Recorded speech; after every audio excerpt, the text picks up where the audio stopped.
Taha Abdel Alim is a social influencer seeking to build a better life for Egyptians by empowering women. Muna, thank you for taking the time to speak with us today. Thank you very much, Doha, for giving me the chance to be interviewed by you. Many thanks as well to our colleagues at the U.S. Department of State Bureau of Democracy, Labor, and also to our colleagues at Bureau of Educational and Culture Affairs. Many thanks to you all. Thank you, Muna. So to start, could you begin by telling our audience what inspired you to pursue this line of work? Well, you know how when you introduced me as a women activist, I like this title, but we can later, after discussing what I am doing, we can agree on the title, whether it is the perfect title to me or not. I like it, by the way, but we can discuss this point later. What I am doing? Well, I am author of 5 books, fiction and non-fiction books, director of 5 short films in English and Arabic, communication for development advisor. I have over 15 years of experience at this field in working in development and with NGOs in Egypt. Currently also I'm assistant professor lecturer at the Arab Academy. I'm teaching political theory and a professional trainer in leadership, besides also project developmental projects leader and founder. Well, back to your questions. What did pursue me to follow this path? Simply, it is suffering. I was born in a family. I was born in a poor family in an impoverished area where marginalized people you can find them there. I was born for a separate family. My mother was a working woman who took the responsibility of me and my brothers. By informal sector, you can understand that there is no stable salary, there is no insurance, there is no health care, there is no retirement award, and all this. There is no any such privileges to workers. Well, by suffering here, I don't mean poverty per se in itself, because there is a difference between being poor and to feel deprivation, to be poor and to feel deprived, such as, or the same case, to be what, for example, to be sick and feel pains. You can feel pains without sickness, and you can be sick and you do not feel pains because you can overcome them. So by suffering here, I don't mean poverty, but not deny that there is consequences of poverty. For example, closed environment, lack of opportunities, few role models around you. This is the consequences of being poverty. It's not itself to be poor is bad, as to be rich in itself is not a privilege. Anyhow, so my first suffering, it was along with being for a separate family. To be your mother, you missed your father. To be with your father, you missed your mother, a suffering. Along with that, it was being alone for a long time. It was loneliness. Loneliness because my mother was a working woman and I was staying at home for a long time. Here it was the role of my mother, my late mother, yarhamhallah, because she re-guided me, redirected me toward reading. Despite she was not an educated person, but she was enlightened enough to make me love reading and writing at early stage. When I was very young, I started to read national newspapers, articles written by famous intellectuals in Egypt, and I was a very good listener to radio programs. And you can see I was fond of biographical series that reflect the struggling of successful people and how they overcome the challenges. And one of them, it was about, I watched this series when I was young and I was influenced by it. It was that of Taha Hussein. Taha Hussein is a very prominent Egyptian intellectual. He was born in a very poor family in Upper Egypt, and he lost his sight. He became blind when he was 5 years. But despite all of these challenges, he overcame them and they become prominent figure at the national and international level, as he become later professor and writer and professor at university, writer and the minister of education, for example. And he taught in Sorbonne in France and Egypt. So I took from this biographical series a role model in front of me. So the first point, it was suffering, a separate family, loneliness, and my mother redirected me in that. The second suffering in my life, it was when I graduated from the university, because when I graduated, it was the time to tell my late mother, that's enough. You did a lot for us. Stay at home and I'll take the responsibility. And I kept for 2 years looking for a job. The point is, the hardest here is not that you seek a job or you look for a job. It is the insulting manner of selecting applicants. When there is a job vacancy, many and hundred of people apply. The insulting manner of selecting, it means that you select, they select the person based on her appearance, based on the sort of dress you are wearing, based on which club, sporting club you are a member of. These issues, and it was very insulting to me. It looks like marriage in some cases. I am not generalizing, I'm not generalizing here, but I'm speaking about personal experiences. But it happens in a way or another. It happens, as you know, sometimes marriage, it's not a man and woman fall in love and this story of films. It happens, yes, but in general it's a family and a family, a marriage between wealth, for example, and authority, or authority and wealth. Who is your father? What is the title of your mother? Do you have lands? Do you have companies? Do you have, in some way, some people approached me and the woman asked me, she would like to explore my family history, my whether, she asked me that, are you a member of sporting club?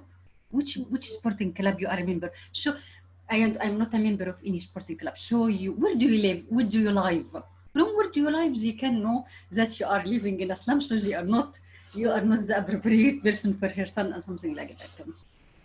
As I told you, I don't generalize, but it happens. So it's about suffering.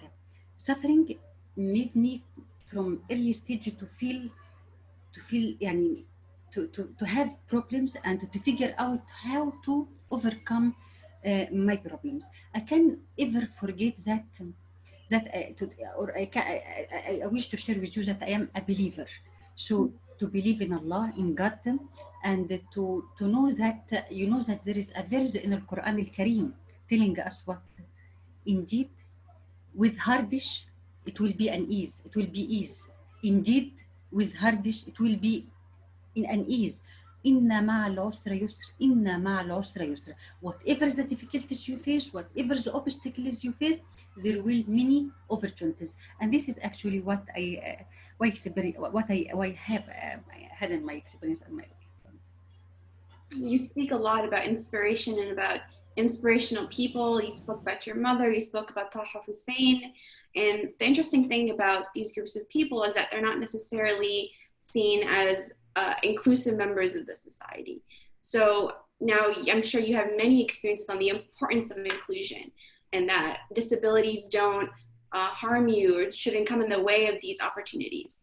So could you speak a little bit about the importance of inclusion and how it comes into your line of work? This is good. As we have just discussed, there was suffering, but I did not give up. Even in the time, for example, when I did not find, when I sought for a job, I did not find it, I did not stop. I kept learning English. I enrolled in graduate studies to register for my master. By the way, my master and the PhD are about American thinkers, the sort of contemporary American center. And at the same time, I was teaching to students. So despite I do not find the good job, but I was working. And I would like to mention here that the turning point in my life when I joined the office of Dr. Sherif Delaware, a prominent economic expert and intellectual and professor at the Arab Academy, and founder of chairman of very famous companies in Egypt, and the founder of the NGO I am working in now. I mean that despite all the difficulties, I did not give up. Hence, I came to the point. I came to a point that you, that I have a message I would like to share with others. There is something I wanted to tell the people. You can do, you can do better. You can work hard, and fruits will come. I was not in rush, and I was a believer that fruits will come, rewards will come in a day or another, sooner or later. This is what I wanted to share with others. It started at a very micro level. It started when at my neighborhood, when I some volunteers helped me to bring children playing in the street to in informal learning sessions, just to talk to them, just to introduce myself to them, just to know, to hear from them, to listen to them. I was at that time I was studying English, and I share with them even يعني, at a macro level what I'm studying, how to study English well, how to be competitive when you graduated from university and something like that. So it began at a very micro level with my neighborhood. Later, it was at a national level when I was invited by then the ruling party in Egypt, the National Democratic Party, by some prominent female members there to work with them. So here I come to a higher level from the neighborhood to the national level. I handle the communication between the head office and it was the head of Women's Secretariat in Alexandria at that time was engineer Rania Sharif Bayoumi, who gave me a great opportunity. She said, release your potential, go ahead. To communicate, to organize or to manage the communication between the head office and the units of the party in Alexandria, to give a warning session to people. I started with self-management. And time management, and how to know about yourself first before seeking know about anything else. You should know about yourself, what you want to do, how, when, who can be supportive to you. How, this is to have to be self-organized, to manage your affairs, to manage self-management. I began with these points with many people, women and men and young people.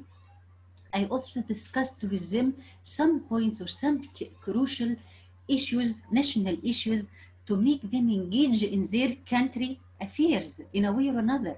I can remember that, for example, in the year 2008, I kept discussing with the people the problem of water. Problem, yes, it's a national issue, and you can hear nowadays it's a big issue nowadays. I talked with them that we rely on what we rely in an allocation of water. It's 50, for example, 55.5 billion cubic meter of water based on a treaty between Egypt and other parties signed in 1959. The allocation of water is still the same. When the population of Egypt was 25 million, it is still the same. Even the population nowadays is 100 million. So in a way or another, you make the people very simple. With people engage with you, understand about themselves, understand about their country affairs, about the issue, how they can play a role, how they can participate in solving their country issues in a way or another. I discussed also with people overpopulation, that we grow in a way that it is faster than any development or any plans of development of the country. From the Alexandria level, I also participated with at that time Her Excellency Minister of Labor and Immigration, and she was the head of Women's Secretariat in the ruling party.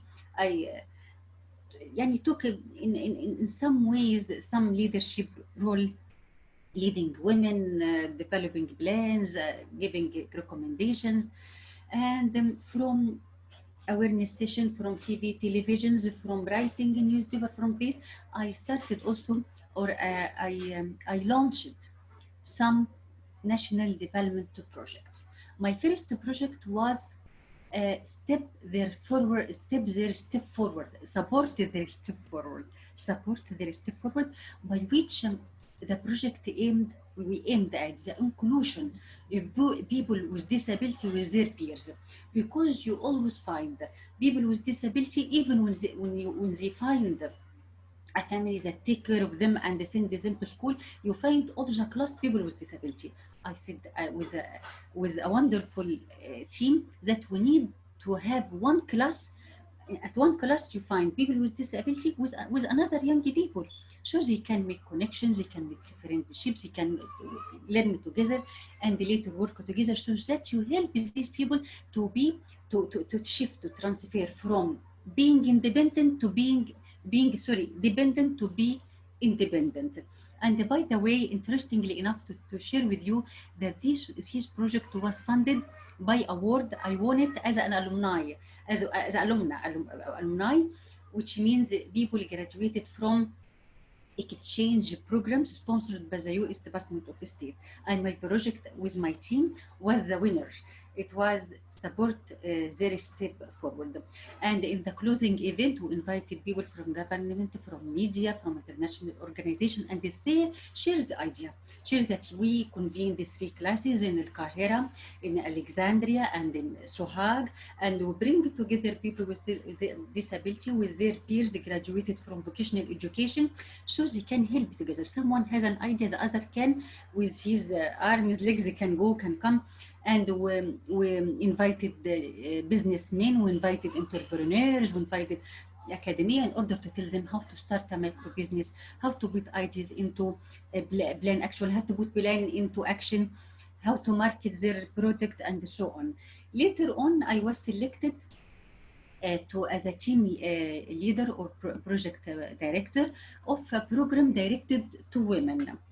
And here is the point, that for each program directed to women, you find all participants from women. I changed this base or role, this rule. Yes, I changed that by thinking that, by telling that if I want to make a change in a community or in a society, the society is about what? Women and men. So how can I address a party and neglect the other party? So even in my classes, that under the title, my project was entitled Empowerment. It was Tamkeen in Arabic, Tamkeen Empowerment. So I intended to include together men and women, and I called the session. It was يعني, a component of many what of many activities of the project. It was a gender session. In gender session, I called it gender supporting gender to all, in which we tell about the gender does not mean fighting for the rights of women against that of men. In contrary, it's about roles. Roles. Social gender means social role. What each party do in his or her community. Why do we need about the roles in order to make a plan, to allocate a budget, to know who does what? So it will facilitate later that not a party to be overloaded, for example. This is the projects I tried to include. Along with that, I translated that also by projects, by writing, and by short films as well. As I graduated from Dr. Mona Sabban School for Television and Cinema, and this is another activity that I joined that school to know about writing a scenario, directing short films. I also use producing short films as a tool to express this issue. Wow, thank you. I see how inclusion and the idea of inclusion is very tightly woven in the work that you do. And you are very well read, and you have dabbled in so many different kinds of fields in Egypt, and we see how inclusion is very, very important to you. And some other work that you did, I mentioned in your bio briefly, is your women's leadership program. And so we're curious, what was the purpose behind your women leadership program, and how are you seeing the success of the program? I mentioned that you have taught over 700 women and trained them. That's so many women. So talk a little bit about that program specifically. Okay, well, Doha, I'm afraid in our communities for a long time. People, when they come to discuss women's rights, they always measure it by numbers. For example, you will talk about women empowerment by number of women in parliament, number of women in government, number of women in board of directors, and so on. I am afraid that يعني it's not my path. Yes, with all the due respect to this attitude or this approach, but I tried to link what I do with the ground, with the real needs of people. So when it comes to women and women rights and empowering women, I was in the field to understand from women. Throughout my journey, I met with thousands of people, thousands of women in field, at their homes, in the streets, in their workplace. So to figure out what do they need, based what I the findings of researching what they do need, I launched or engaged in two projects. One project was empowerment of women, and it was about to enable them or to help them to know a vocational education, that it can be, and what we can say, income generating activity, to let them know more skills, because women in poor area, they rely on imitating each other. For example, when women will sell garments or clothes, all the people in the same area will do the same. So how it comes, so يعني who will buy from them if all of them do the same activity. So one of the point I focused on is to how to help these women know more activities and to understand about the market. I registered my findings here in a research published by the international conference convened by Library of Alexandria.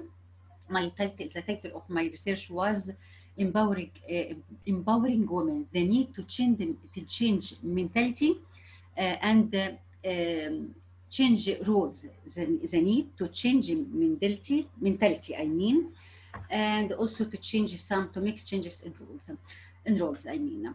Another issue is, so I covered this point in many ways, developmental projects, and as you have just mentioned, the leadership program. Leadership program, it's about how to discover the leadership skills inside you, how to know your point of strength and the point of weakness, and how to empower the point of weakness, and to deal with the point of strength and to deal with the point of weakness. Who is your role model? What is your plan in life? Is it enough to be alive? Do you know that the American thinker and philosopher Sidney Hook, one of the leaders of pragmatism in the United States, he has awards telling us that in some cases, the worst thing to know about someone that he or she is still alive. You can see it's not to life, just any life, it's the quality of your life. So by my training, we need, I help people to know about themselves, to know about after 6 months, after 1 year from now, after 5 years, when and where they would like to see themselves, how to do it, who can help them. And the training also include, among others, emotional intelligence, communication skills. And by the way, the training includes 3 case studies. Abraham Lincoln, Steve Jobs, Mahatma Gandhi, and every one of them has a leadership style. So you give people many cases in order to understand about other, and what are the challenges they met and how they overcame. No one at all. When he, for example, saw a boy, Abraham Lincoln, when he was in very bad environment, when he was a child, no one expected that this person would change the history of the United States. You can imagine that. So it's not about when we was born, or what is how is what about the wealth of our families. It's about you and what you can do. This is simply what I share with the people in my leadership classes. And it's a pleasure to share with you some comments of the people participated. For example, one comment sent to me by one participant. She said what? She said, after this workshop, I, I know now that success is a decision, not a chance. This is about success. And one another comment by one a male participant who participated in gender class. He said, I changed my way in dealing with my wife and my daughters. I can see them now with another eye. So here is the work and its impact on people. And by the way, I gave it to our colleagues, the alumni, people graduated from exchange programs sponsored by USNBC, USES Department of State, and I give it in cooperation with USNBC in Cairo to many of alumni. Wow, that's really incredible, Mona. And I think the thing that spoke out most to me was how you taught your participants that they don't have to create anything new. The leadership qualities are within them, and all the qualities that they want, that they look for, are actually within them. And it's just about training to find it. You're not trying to create or mold a new person. You want to teach them that they already have it. And I think that's very powerful in that. And you're right, it's not about the numbers, it's about changing the society as a whole. You don't count numbers when you do that. You count moments where people feel like they're transforming. So that's very powerful. Yes, yes, very good. Yes, Um, yes, and you know, it's when you meet you meet with some people, and years later they still remember you, they still recall some words you've mentioned in a television or a training, or this is, yeah, it gives a meaning to your life that you participated in a way or another in يعني, yes, I can say it, inspiring the other, as I was always inspiring by others. So it's roles, we exchange roles. Yes. it's a cycle. You get inspired and you inspire others. It's like pulling people up the ladder with you. You don't go by yourself. Yes. Yes. That's incredible. And I'm inspired by you. Oh, thank you, my dear. Thank you so much, Doha. Thank you, Murta. Doha, we have inside amazing potential. You don't know, يعني you don't know the capabilities and the capacities inside you. Just release them. Just start to release them, and you will do a great and wonderful work. And this is what I shared with the people from the same environment. Do you know that when I meet them, people from my family or in the street, and they telling me, I want to be like you. Like to be like you, to travel to America, to be your work, to be featured in TV, television. I confidently tell them, yes, you can, because I was like you someday. This is the point. That's incredible. We just have two more questions left. I know I don't want to take too much of your time, but I'm very curious. So how did you navigate the obstacles because of your gender? I know that it probably was not so easy and you definitely had to work hard for it. So how did you navigate those obstacles? Honestly speaking, I did not find obstacles because of my gender. On contrary, here in Egypt, there are many jobs that are open for women and not for men. For example, working in nursery, working in teaching, as a seller in shops like that. يعني there are some job vacancy which are open to women, not men. But the point here is about the selection. It's about what? It's about to be how to be selected, the criteria to be selected. The main obstacle in my life, it was about connection. For example, at the beginning of my life, I was a correspondent writing to some local newspaper, and someday I wished if I can join يعني a bigger newspaper, a national newspaper. So I approached the editor of the Alexandria office. He left me around from 3 to 4 hours waiting to meet him. And when he came to meet me, he just talked to me for 3 or 5 minutes. He put many obstacles in front of me. He said, well, you wanted to join us? Yes, yes, sir. We do not give money. No problem, I accept. We will not release to you a letter. If you work in journalism, you should have a letter to facilitate your work in access to information or approaching people. I said, we will not give you any letters or cards. I said, okay, sir, I accept. And you will be here for 3 months, 3 months, but it's not a work with us, but it's not a guarantee that we will hire you later or to be officially recruited. I said, I accept. The first obstacle I could not accept because he told me, okay, you insisted to work with us, but your name won't be written in your works. So you are working in journalism and you will do works, investigation, writing articles, and at the end your name will not be written. So how you accept that? So I told him, for what I accept all the conditions you put before. For what if my at the end my name will not be written? And by the way, if your name is not written on the article you write or the investigation you convened or something, it automatically belongs to the editor, to the head of office. I told him some clear words. It's a little bit tough, but it's the situation deserved to be mentioned at that time. I told him, sir, do you know why do you not accept me? You don't accept me because I came to you with wrong documents. I came with record of works. I came with a CV that include many social engagement activities. I came to meet you with my potential to do good work. It's one thing that could facilitate my joining this place, that I come to you with a card, recommendation card from a person in power or wealth. Because when you make him a favor, he will return, makes you a favor. I told him these words, sir, you people working in journalism, I'm not generalizing, I talk about special situation. You people working in journalism, supposedly to fight corruption, your organization is the worst needy place to be needy to get rid of corruption and to be reformed.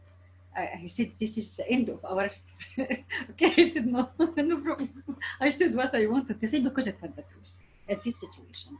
So my gender wasn't an obstacle because I always put a space between me and people, a space of respect, mutual respect, and understanding, so I do not pass it or people pass it.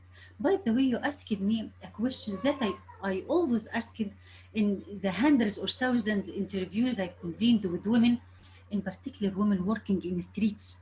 I asked them, because of your gender, do you face any harassment or something like that? Some women said yes, and we have to ignore because we have to continue working. For example, women working in the street to sell vegetables and fruits. So she ignores the person. This is all what her response, just to ignore the person and try to stop him. Some other women told me, no, nobody can harass us because as I told you, they put a space and they deal with them such as a man to man or a woman to woman. Thank you, Mona. And I see how even if you do face obstacles, you face them with strength. And I like how you mentioned that you put space between them and you take ownership of the space that you have and you don't allow people to disrespect you. I think that's very powerful and it's a very good mentality to have too, which leads me to my last question. Do you have any advice for young activists and young people who are interested in joining you in your line of work? Yes, I just would like to tell them, understand yourself first before you seek to understand the world around you or the people. Just understand yourself first. What do you want to do, and how you would like to do, and don't try to do everything at one time. Because it will not happen in a day and night. You should be patient. Just to do your work hard, and rewards will come sooner or later. I advise that read about successful people. Do you know that I sometimes print out the photo of Oprah Winfrey and put it in front of me with the computer? She has a great success story to be told. I learned it from her, how to be strong, how to be powerful, how to overcome obstacles. And so I have a role model in my country here, women who reached international positions, Dr. Ghadawali, Dr. Mushira Khattab. But the point for Oprah Winfrey here was she is amazing woman because she started from under the zero, from impoverished and a separate family and single mother. And you see, they always learn and know about the people,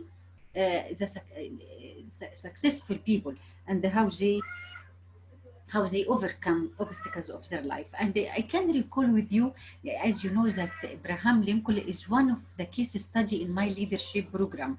I can recall some of his words. يعني he said what? He said them to some achieve success is an evidence to all that others can do as well. It's about your potential and you can do something because another human being such as you did something good. You can also do something good. And his words also, I may, and I said his words, but by my words, I may be a slow walker, but I never walk back. So you always go ahead. That's beautiful. You paraphrase the quotes so well, I think, and they are very true. Young people, we need to know that we take things slowly, and it's okay if we don't have everything right away. And that success of others doesn't mean that we can't be successful. We can also be successful. Yes, great. That's true. Mhm. So Mona, thank you so much for speaking with us today and sharing your experiences with human rights advocacy and your women's rights activism. And you are just a wealth of knowledge, and we're so happy that you joined us today. And everybody else, thank you for turning into this Facebook Live. We hope that you enjoyed this discussion. You will join us again for more on this issue and other topics related to democracy and human rights. Please follow us on Facebook and Twitter. Our Twitter handle is @StateDRL. Thank you all so much, and I hope you have a wonderful